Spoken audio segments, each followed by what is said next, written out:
Hey, everybody. Welcome to another episode of the Fort Wayne Local Podcast. I'm your host, Jake McAfee. Today, we're joined by Jeff Potter. Jeff, how you doing? I'm good. How you doing, Jay?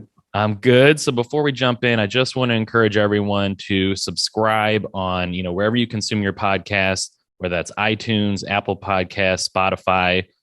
This podcast has way exceeded my expectations. I appreciate everyone who's been listening and checking us out, whether it's on YouTube or the audio version. So I just want to make sure we start off with a reminder. So we're going to go through a little bit about your background, Jeff, and then we'll kind of jump in on your story. So you are the founder and president of Potter Sports Group, which is a full service sports agency, currently married and have three children. Grew up in the Pacific Northwest, where you attended the University of Oregon. You were captain of the basketball team, led them to the NCAA tournament for the first time in 35 years. You then went to Northwestern University School of Law and became a prosecuting attorney for Cook County State's Attorney's Office in Chicago. Then in 2007, you kind of made a transition. You partnered with John Zeglis. Did I say his name correct? Zeglis. Zeglis. Okay. John Zeglis, the retired chairman and CEO of AT&T Wireless, to create the Fort Wayne Mad Ants. That's one of the main reasons I wanted to have you on today.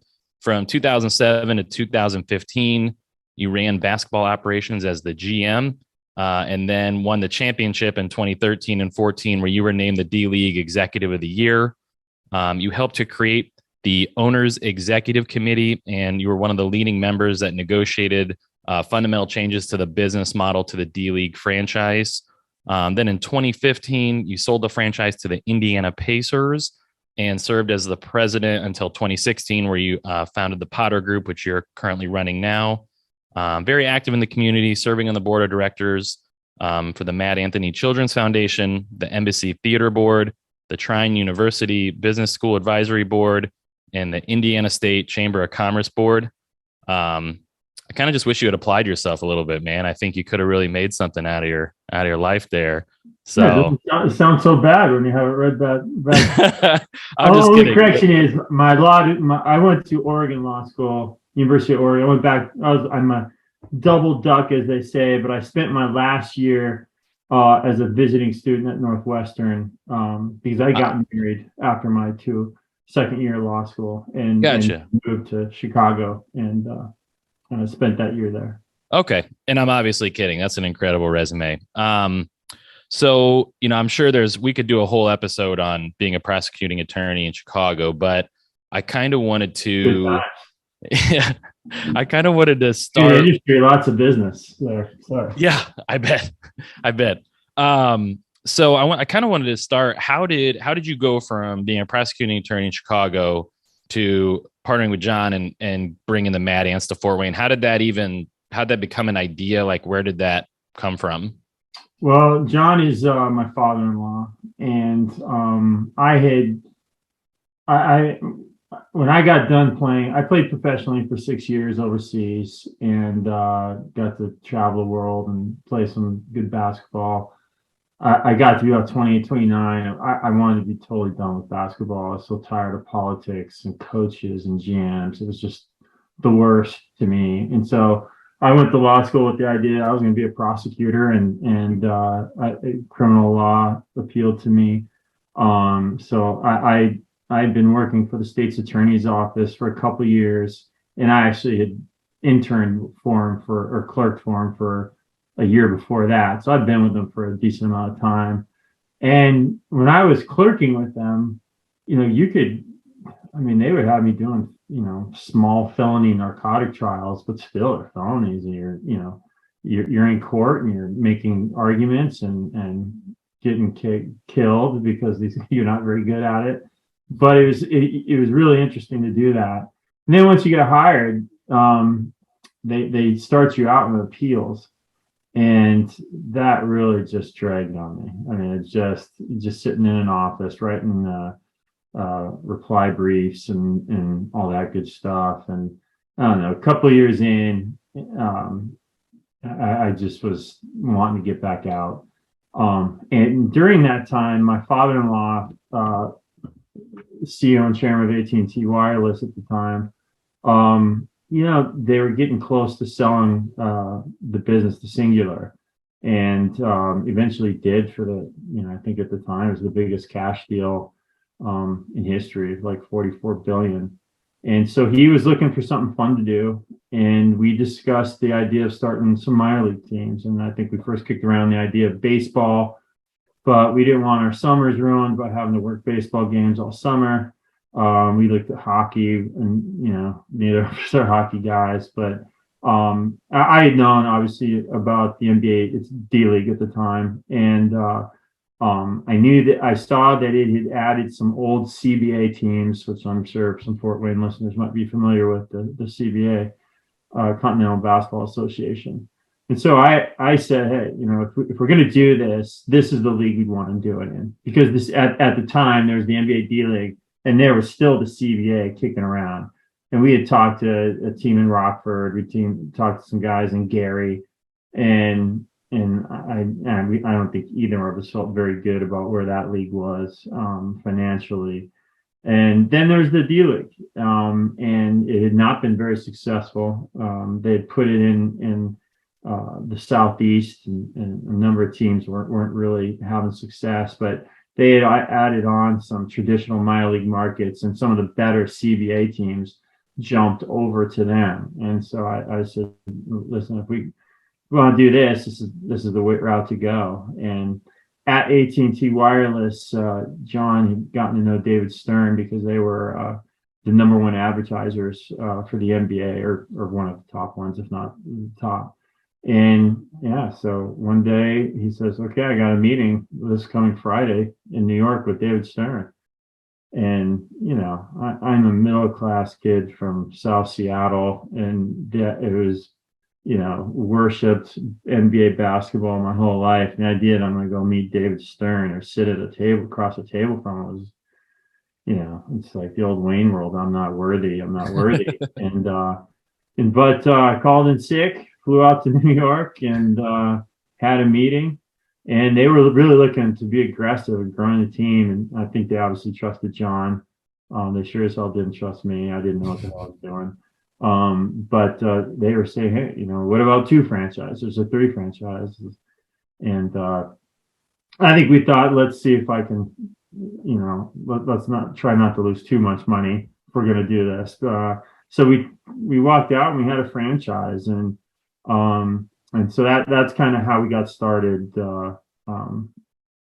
in the process of getting the team. That's incredible. And why Fort Wayne? I'm assuming there was other markets you had looked at. How did you pick Fort Wayne?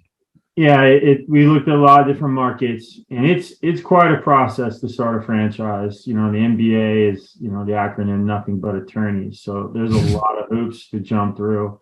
We wanted to, I was living in Chicago at the time, so we looked at Gary, we looked at Joliet, we looked up in Schaumburg, which eventually now actually has the Bulls G League team.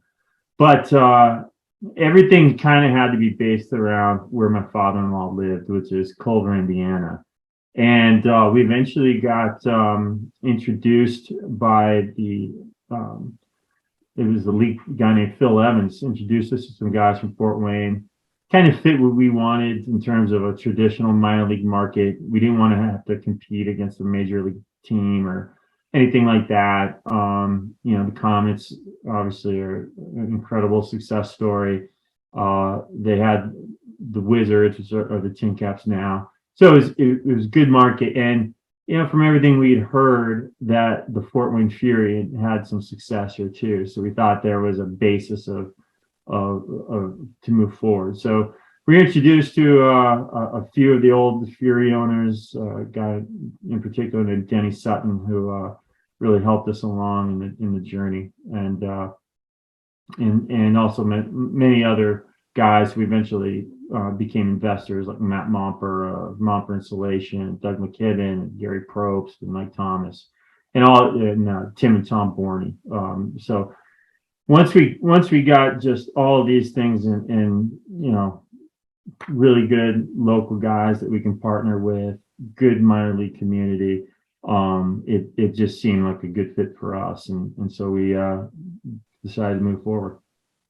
So take me through like the early days, like the business dork in me. Cause when I hear, okay, you meet with David Stern, sounds like there's an opportunity there. You're going to get the green light. You got to go through attorneys. But how do you, if it's you and your father-in-law, how do you come up with like sales, marketing, logos? Like how do you build out that infrastructure when you're first starting?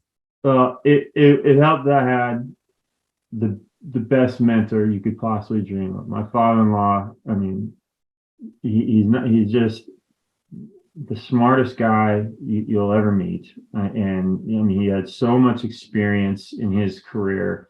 I mean, that's a whole other podcast you should talk to him about. But so I really had a great backstop for me, but he had me do it all, and there's an expensive business plan I had to come up with and submit and get comments back, and we had to lay all these things, our sales out. And the long story of it is, I really didn't know what I was doing. I had a general sense, I played in the CBA, a little bit about how many employees they had. The NBA would give you some ideas, but I think the best resource for me was in the league was a guy named Bill Eilert, who was the owner of the Idaho Stampede. And one of our minority owners knew him, and when he was in Chicago, we met with him, and he laid it out so great for me. The NBA had a pro forma that they gave me, and I mean, it was a lot of expense. I mean, they really wanted to spend money on certain areas, and Bill really cut through that and laid out, all right, here's how many account executives you need. Okay, they've got all these marketing people. To hell with that. That's a waste of money. You can do that. And really kind of help. And so once I had that kind of framework, that really kind of helped me go down and figure out, all right, what are we going to pay people? What positions do we need? What do we not need? And so I think we started out, I think I had a staff of like 9. I hired a couple people right off the bat. One was okay. One was pretty good. And then I hired a bunch of account executives. I think John, the one area I think John might have a little off, he had me hire a bunch of people who had sales experience. And out of the 4, there's only one who worked out. Her name is Melissa Majeka. She's great. But the others were just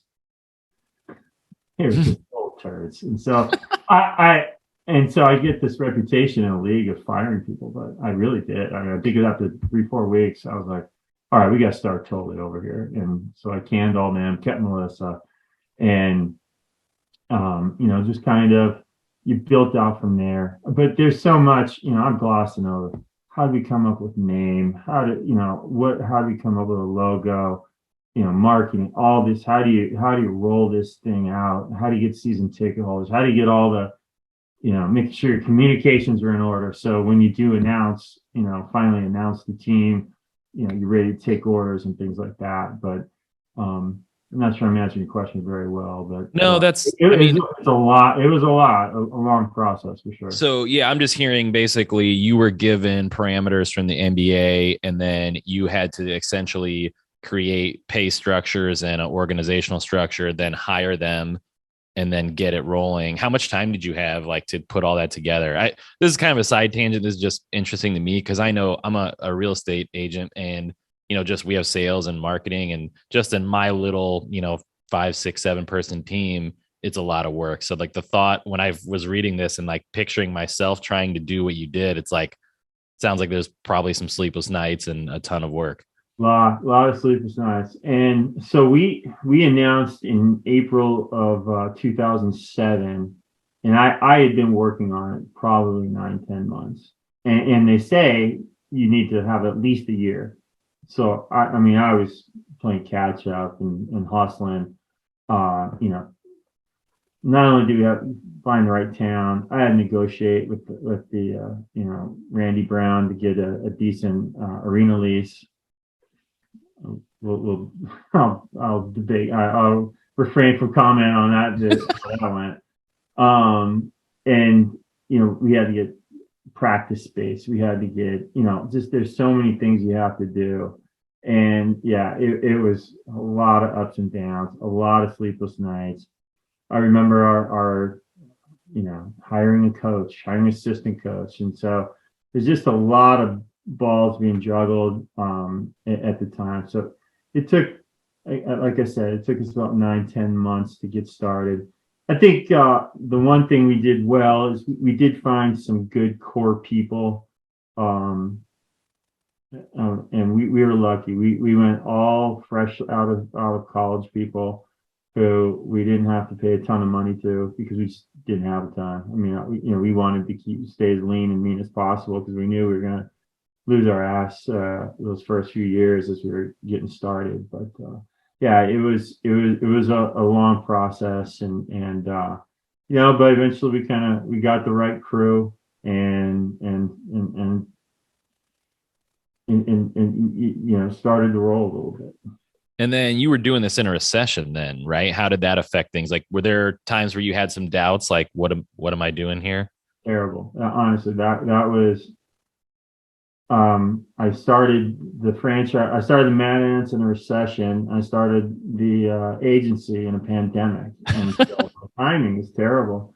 And it's really tough because no one needs a D-League sponsorship. No one needs a D-League ticket.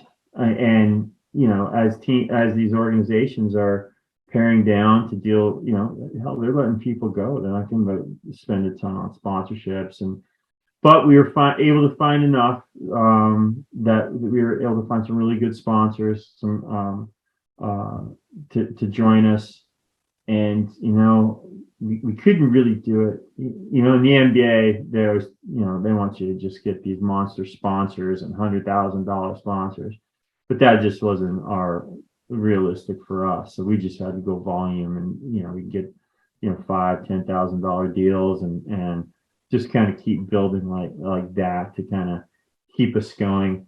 After our first year, I realized we were fat in terms of our staff. We had to trim that down. There were some people who just weren't as versatile as they needed to be. I mean, we needed to have people who could do lots of different things. And by the way, not bitch about it or anything, or have an attitude about it. And so, we were able to kind of trim that down, get to I think we started out maybe 9 or 10. We got down to 6 or 7. And when we were actually at our best, we got down to 6. And we were just nimble and smart, and really smart people, really good workers. And that was, for probably year 3, 4, 5 on, that's when we were really hitting our stride. Yeah, I think it's important. I talk about this a lot with my own business where, everybody says they want to be part of a growing company, but what growing means is like, we don't have all the processes. We don't have everything. We're building this, car while we're driving it. And it takes a certain type of person to be okay with that, where, you'll say, all right, here's what we're going to do. And then a week later you pivot and say, don't do that anymore. Do this. And that really frazzles some people. So I think at least the parallels I'm seeing is like finding someone who's willing to adapt and change while understanding that it's a process. And also if you're in early, that opens more doors for them because they were there and they've already established themselves for who they are. Yeah. And I think, I'm sure there's some people who work for me who think Potter, well, he's the biggest jerk ever. And I wasn't terribly patient because this was my baby. I felt like I had a lot of investors. I didn't want them to lose their money. I mean, so I felt a lot of pressure to make sure that they were taken care of. I didn't want to lose my father-in-law's money. And I wanted to be a success. And so, there are some folks that came through, they just weren't made for, how, I keep saying, how versatile you had to be. I mean, that we would have positions, I had a title, but I mean, I'm out, mopping floors, sweeping floors. So we've got our salespeople jumping in a mascot's costume. And it's that kind of all in that you have to have those kind of people around. I think that's the key to our success. I mean, I just had the best crew I could ever dreamed of having. And so that's the real reason why we were able to, go from a franchise that was, obviously losing money early to, by the end, we were making money. We were winning games. I think we had the best franchise going in the league at the time. We sold, and all because I just had the best crew you could possibly hope for. Yeah. And what were you looking for kind of transitioning to the coaching staff? I'm assuming hiring a coach for a new franchise is a little different than hiring a coach when you're 7, 8 years in. What were you looking for in that coaching staff early on? Well, I honestly I didn't put enough time into it. I was so busy getting everything going on the business side.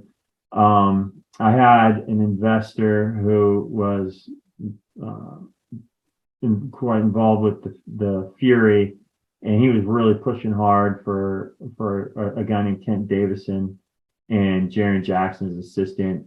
I called the NBA front office. I called some people just to kind of check him out, and hey, is this guy good? I interviewed him. Great person. And so hired him, but I think it was our first open tryout where I realized, this I might have made a mistake here. And just not that he's a bad guy or a bad coach, just philosophically, he was doing things that I didn't agree with, and we didn't have very good results, by the way. And then he actually left mid-season because he got a job as the national team coach for Qatar. And then Jaron Jackson came in and took over. And Jaron, I think, did a good job. But it was an area I just my background in basketball, you would think that's the area I'd come in killing, but no, it was not. It was really where I struggled, and it was the business stuff where I was actually having more success, um, and so it took me a while. I think the biggest thing on the basketball side was there was a lot of time I was just listening to too many other opinions. I didn't trust what my gut and what and then we got to a point where I think it was year 4 or 5, where I was just like, okay, I'm just doing this my way from now on. I don't want to hear another opinion. Because I'd have a guy I wanted to draft, and the coaches would say, oh no, we need this guy. And then I would take that guy and he would stink. And I'd be so pissed that I basically, if it was gonna be a bust from now on, it's gonna be my bust, and I'll live with that. But I'm not gonna live with anyone else's. And so, we hired. I got it. Eventually got a coach named Dwayne Tickner in here, who was unbelievably good.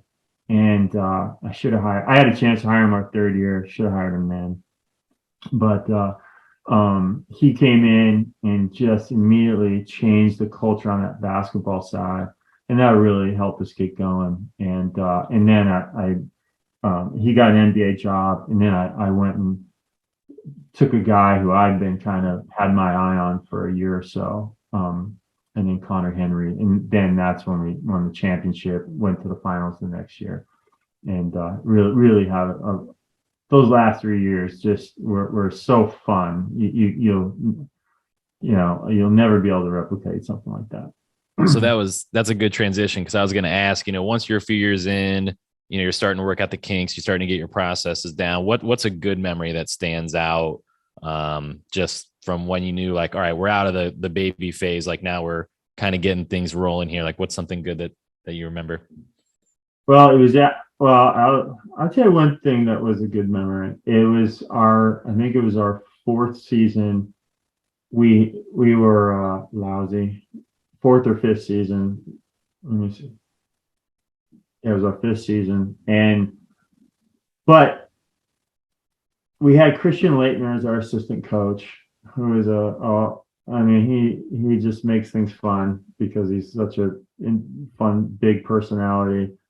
We were getting drilled, but our staff was so good. Uh, and Heidi Kessens and Audrey Sabras and Garrett Martz and Kevin Bloom and oh god, Sarah Wadecki.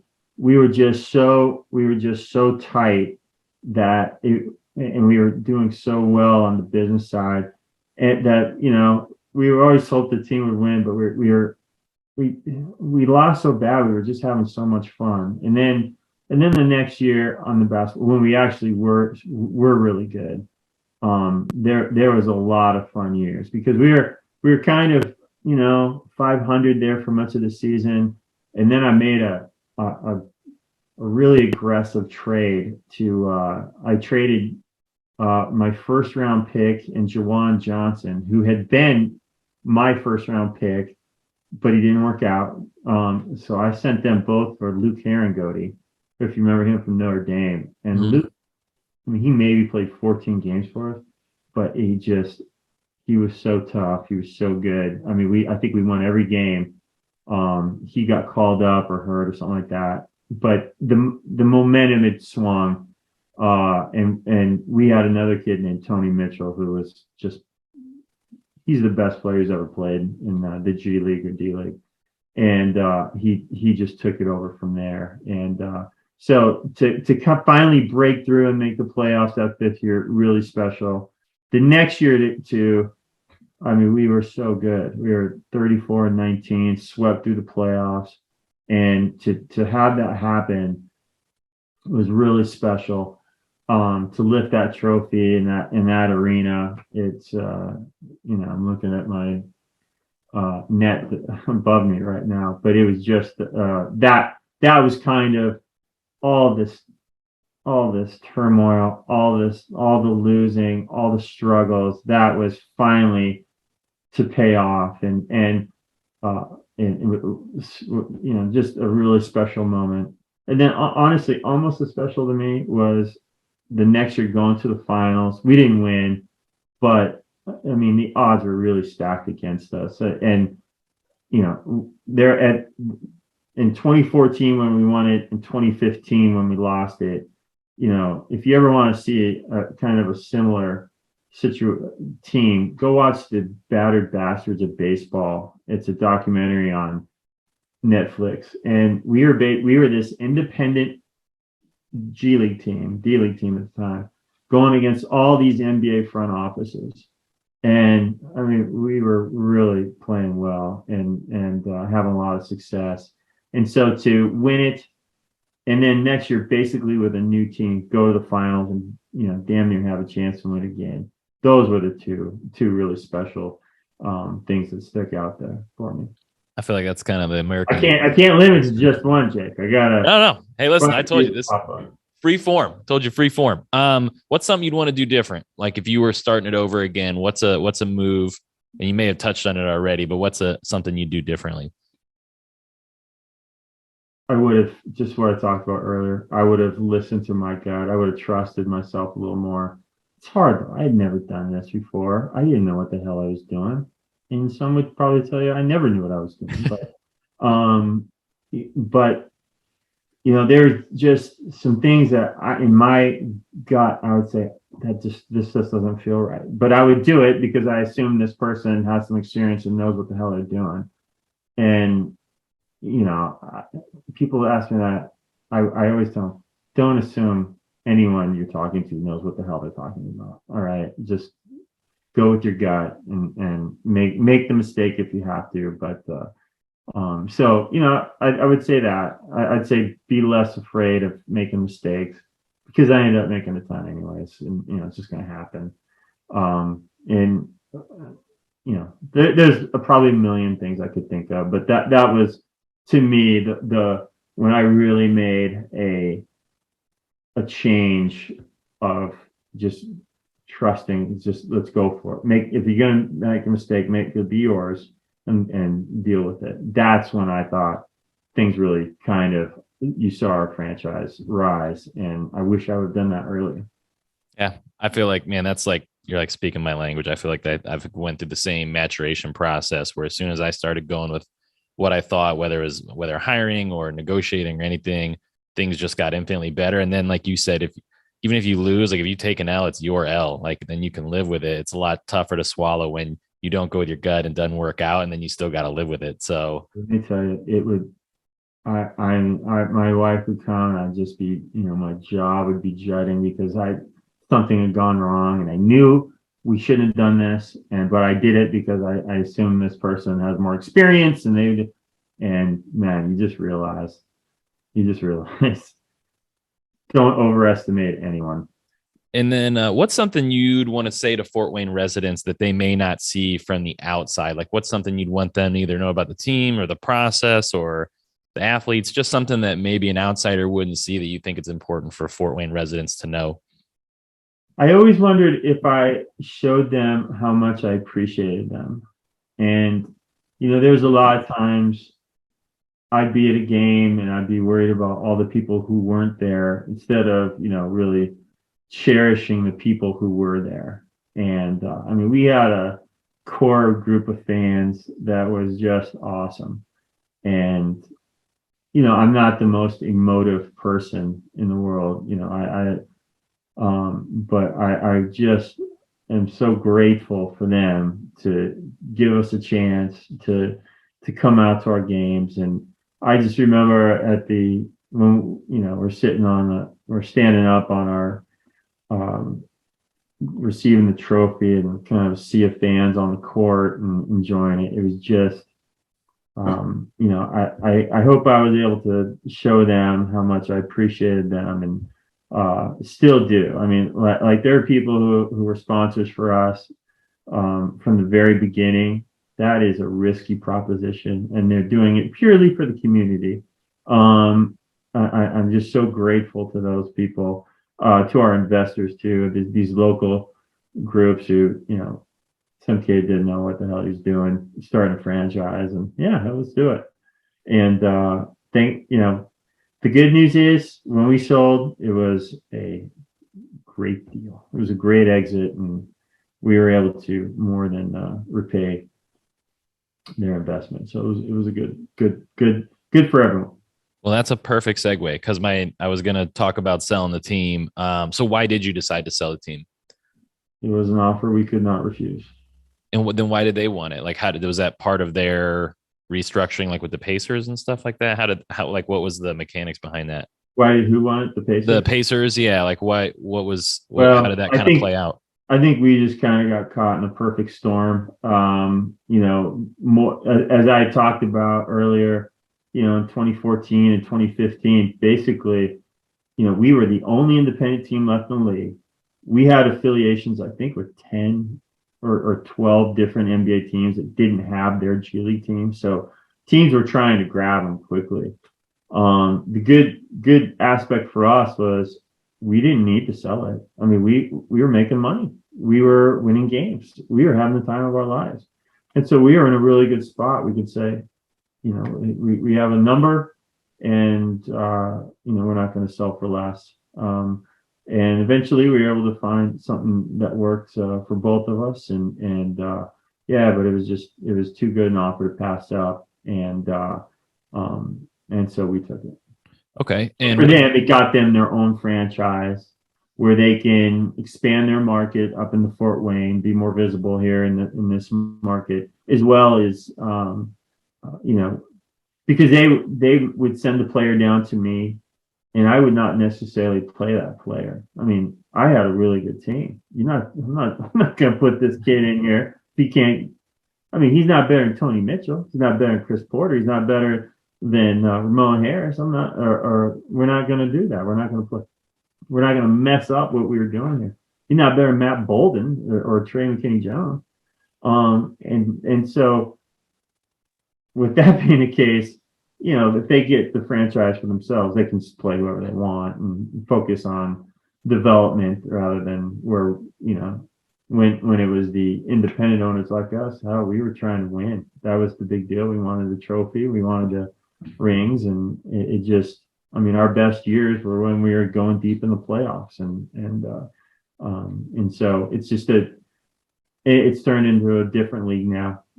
It's more development than, in my opinion, than what we have, which is pure meritocracy, because it didn't matter what your draft status was. It didn't matter, uh, where he came, what school he came from. The guys who performed were going to play. The guys who helped us win games were going to win. So I think that was their impetus to sell, and ours to get out was, one, it was a great deal, and also, you could kind of see the writing on the wall. I mean, where it was going in terms of, one-on-one for every NBA team. Not sure where that, how much longer we would really fit in that organization. Okay. And what'd you learn from a sale of that scale? I'm sure that was probably a new experience. I'm guessing John's experience came in handy there. It did, but he honestly, here's why John was so good. If I needed help, I could always go to him, but I never went to him and just said, "Hey, what would you do here?" Because I felt I don't want to be spoon fed. Mm-hmm. I would lay out the problem. I'd write out what I want to do, and then, what do you think? And he'd say, "Good, do it." I mean, occasionally he'd say, tweak something here and there. But kind of similarly with this deal, it was my wife Julie is she's an incredible attorney. She was first in her class at Harvard Law. I mean, she's brilliant. So we had her, kind of leading the transaction, and I was helping with that. And we were working with their in-house, their general counsel, Frank Police, who was really good to work with. So from that point, we would have some, there was some differing back and forth, but we were able to push through it all and make it work. So, what I learned from the sale, there's a lot of, wrangling, as you try, you can have the framework, but, when you get down to the transaction, you're really going through all the details. And so I would, I don't know how much I learned. It was just a great experience to go through it. I gotcha. So transitioning into Potter Sports Group, what you're doing now, why did you decide to start representing athletes? Well, after I sold out, I stayed with them, the Pacers, kind of for about 6 months, helped them transition. And, I did some consulting, consulting work for Parkview, all the while trying to think about what's next. And the parameters of this, my little girl and my wife made it known quickly, we do not want to move from Fort Wayne. So, going and working for an NBA team, that limited that greatly. But I thought, I'd worked with so many agents in my career as a player, and obviously negotiating with them, in trades and, trying to acquire players. I don't know, didn't think there was a ton of great ones, honestly.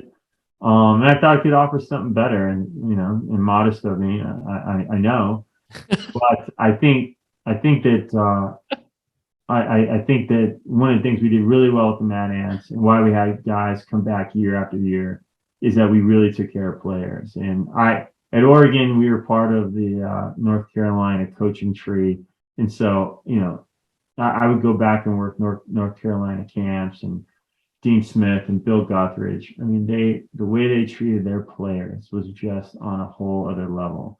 And there's a reason why they're good every year, and there's a reason why, if you watch a North Carolina game, you see all these alums come back, and I'm just some scrub from Oregon, and I mean, they were so good to me and treated me like that. And so that was something that I always had in my head, because at Oregon, I haven't had that. I mean, I barely hear from my school ever. And I'm not a part of it at all. But with the Mad Ants, if they wanted to come and work hard and do the things the right way, hey, I'm going to be there for it. I'm going to try to help in any way I can. I couldn't do everything, but I think they always knew that I would be honest with them and that I care. And so that's a big basis of having a good agency. Are you going to be honest for these guys, or are you going to lead them on to think, this is going to happen here, just to kind of get them in the mix. I'm not going to do that. And, and I think that's kind of been a feature of our agency, and something I try to focus on. I hope my players feel that way. That I'll always have the good conversations are easy, but it's the hard ones where you really have to try and be honest. And I hope I show them that I care about them and I want the best for them, because I truly do. I really, I'm not trying to get all corny here, but I want to see them go and have great careers. I want to see them when they're done, not go have to take a job roofing a house or, whatever else. Not doing anything against that, but I want them to have real money and I understand.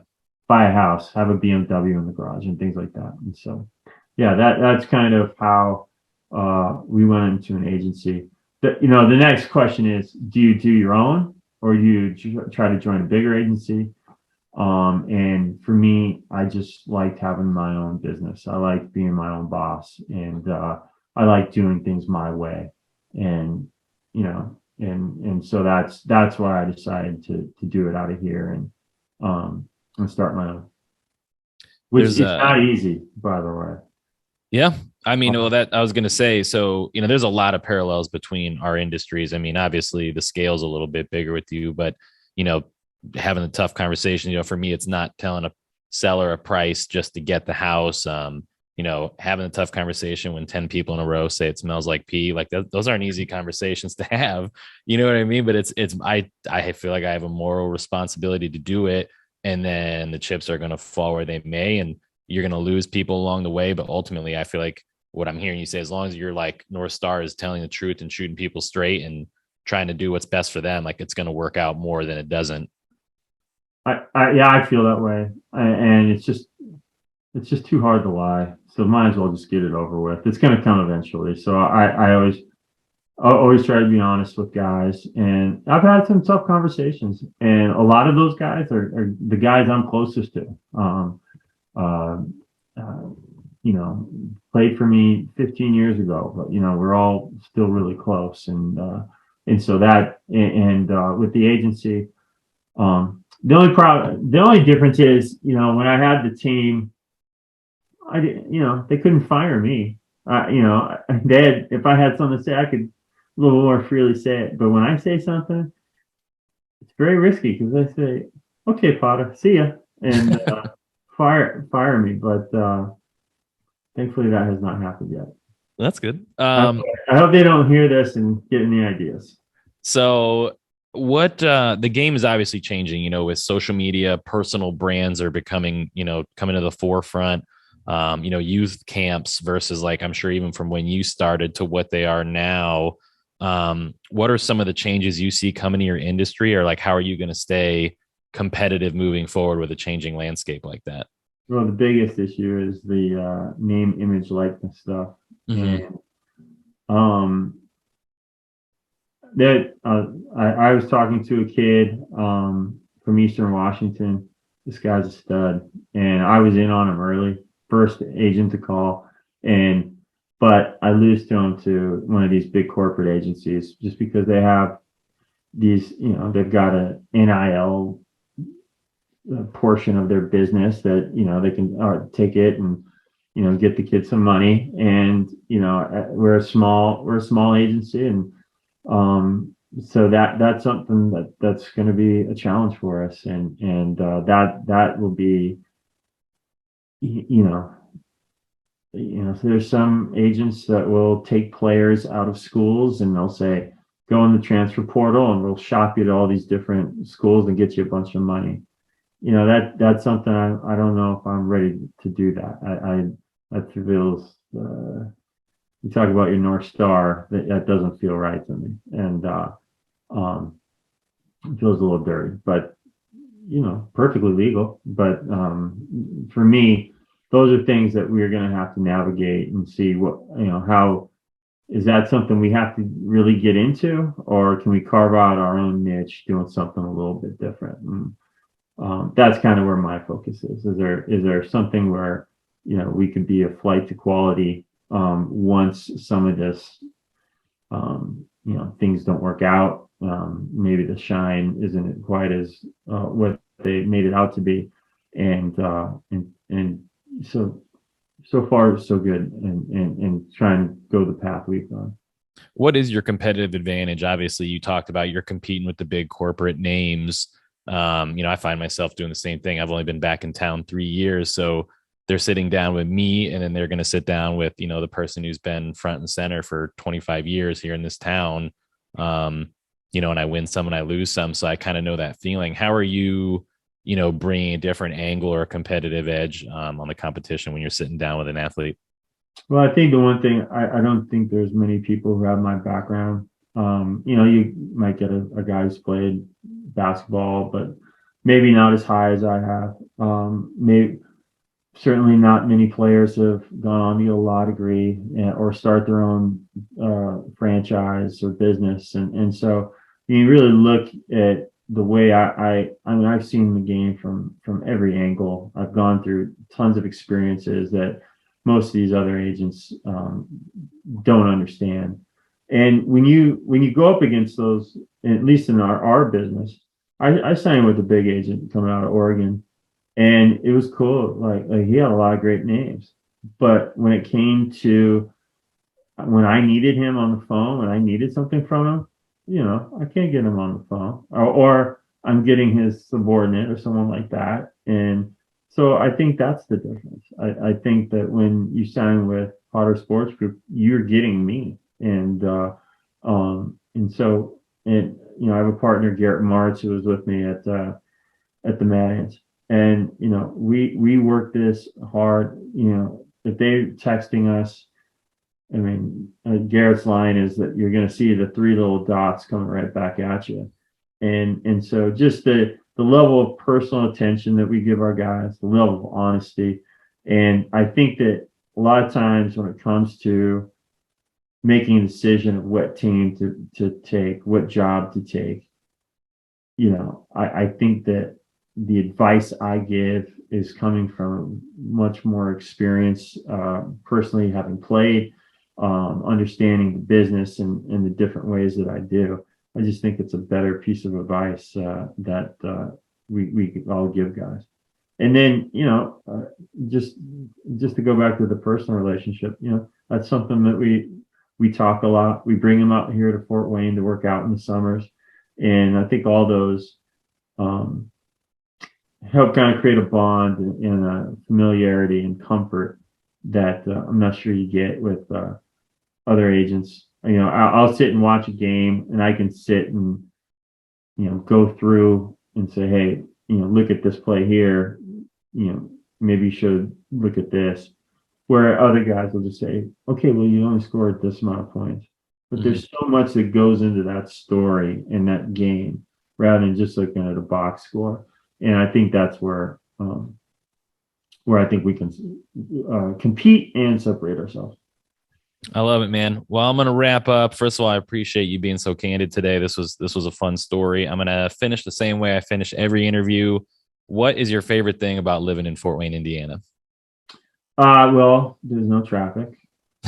I'm from Seattle and Chicago, so that's one of my favorite things. Just a great place to raise a family, and it really is just. Listen, I got my little zone here in the Southwest, and it's just a great place to raise a family, and so I would probably have to say that. Awesome. Well, I appreciate your time today. Thanks for sharing your story. I know the residents of Fort Wayne have benefited, and good luck to you moving forward, Jeff. Awesome. Thanks, Jake.